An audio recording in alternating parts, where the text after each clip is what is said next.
Hello! Today we are unboxing and installing two V-TAC LED SMD ceiling lights VT605. LED lights with built-in transformer that can be connected to 220 volts right away. In the box we can find ceiling light, two quick vane cable connector, quick manual and spec sheet. Ceiling light comes with a mount, two dowels for concrete, and a transformer for 220 volt voltage that can easily be replaced. I chose these two LED surface panel lights because they both together cost only 18 euros.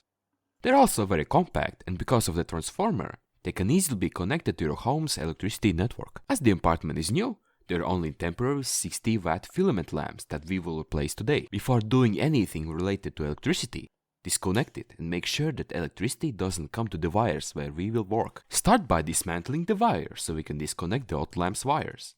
Put on the cable LED lights mount. Mark places where you should drill holes for concrete fasteners. And with your biggest drill, drill out the holes. Then drive in the dowels. You can do two things with the long cable. Cut it off, or if it's possible, hide it in the ceiling. Maybe spare length will be useful in the future. Then fasten the lamp mount. Also screw in the LED lamp's transformer. Instead of using compression fastener that comes with the lamp, I use my fasteners with my screws. They are tighter and more reliable. Add the transformer to the LED panel and put the lamp to the ceiling. You can do this very easily and fast. Turn on the fuse and be happy. Now do the same to the other lamp and then we will be done. I just saved 50 euros that I could have given to the electrician. Don't forget to leave a like and subscribe to not miss other home stuff playlist videos. And now, see you later, fam squad.